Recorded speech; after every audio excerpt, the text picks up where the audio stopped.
और एक मौका दें कि हम अमेठी का जो खोया हुआ गौरव है उन्हें उसको लौटा के लाएं। तो मैं आपको ये कहता हूँ क्योंकि हम लोग कांग्रेस के लोग एक सभ्य तरीके से इलेक्शन लड़ते हैं, बिल्कुल पॉजिटिव तरीके से लड़ते हैं। हम इस तरह नहीं लड़ते कि किसी को गाली देके लड़ना है। ये है, हम लोग कहते हैं हमारे जो विकास के काम है और आप अपने विकास के काम बताइए और हमारे विकास के काम हम बताएं। फैसला उसको जनता पे छोड़ दें कि जनता जिसको चाहे उसको वोट करे, क्योंकि हम लोग वो लोग नहीं हैं कि प्रधानों को डराएंगे कि आपका बस्ता रखवा लेंगे, कोटेदारों को बताएंगे कि आपका कोटा समाप्त कर देंगे। ये इस तरह की राजनीति यहाँ पे चल रही है और ये राजनीति बहुत लंबी चलती नहीं है, क्योंकि आप किसी के मन में डर डाल के उसका मन नहीं जीत सकते। उसको जिस दिन मौका मिलेगा वो आपसे बदला लेगा और लोकतंत्र में बदला लेने का एक ही मौका होता है। कोई गोली नहीं चलाता आदमी, लेकिन मत का प्रयोग करता है। जिस दिन आपका मशीन पे बटन दबाता है वो फिर इतना जोर से दबाता है कि अपना 5 साल का गुस्सा निकालता है कि लो हमारा पेट ले लो, ठीक है। क्योंकि मैं यहाँ के लिए नया नहीं हूँ। मैं यहाँ पे 1983 में यहाँ पे आया था, 22 साल की मेरी उम्र थी। हम लोग एक तिलोई ब्लॉक, तिलोई में विधानसभा में हमको कार्यभार मिला था। तो मैं और मेरा एक दोस्त था कांति गोहिल, तो 1.5 ब्लॉक की जिम्मेवारी उसको मिली थी, 1.5 ब्लॉक की जिम्मेवारी मेरी को मिली थी। यहाँ पे आपके प्रकाश जैन हुआ करते थे, तो हर जगह पे 2-2 कॉन्ट्रैक्टर यहाँ पे लगाए थे। उसी टीम में मैं भी आया।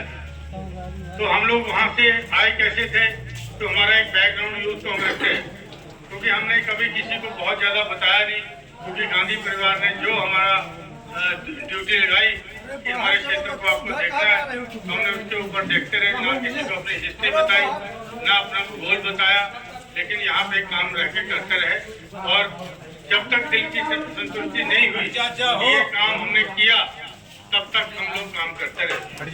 यहाँ पे बड़ी विपरीत परिस्थितियों में पहले भी हमने चुनाव लड़े हैं और यही हमारे राजू भाई हैं जो यहाँ पे चट्टान की तरह हमारे लिए खड़े रहे हमेशा।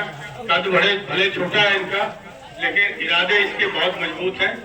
तो ये इसलिए मजबूत इरादे वाला हमारा साथी है। लीडरशिप नहीं है, ये जनता है।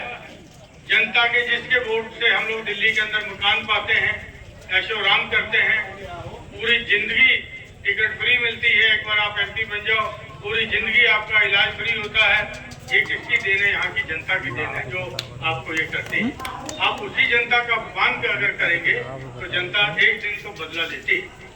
तो मेरे को ये कहने का मतलब है, क्योंकि अभी मेरे को एक साहब ने पर्ची दिया, इलाज के मामले में कोई पार्टी नहीं देखते, कोई छवि बसी हुई है।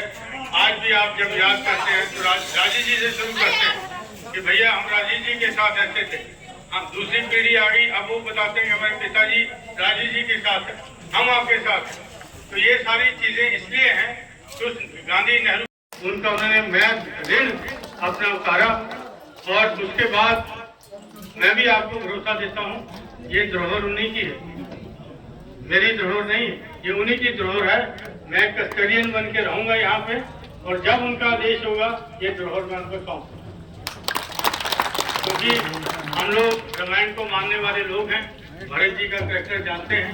उन्होंने जब रामचंद्र जी वनवास चले गए तो उन्होंने कहा कि मैं गद्दी पर नहीं बैठूंगा, अपने क्राउन से राज करूंगा, चटाई पे सोऊंगा। तो हम लोग उस तरह के लोग हैं, कोई हमको लालच नहीं है। मेरे कोई पिताजी MP MLA, मेरे को कोई शौक नहीं। मेरे को गांधी परिवार की सेवा करने का मौका मिला, इससे बड़ा ना कोई पद है मेरे लिए, ना कोई सेवा।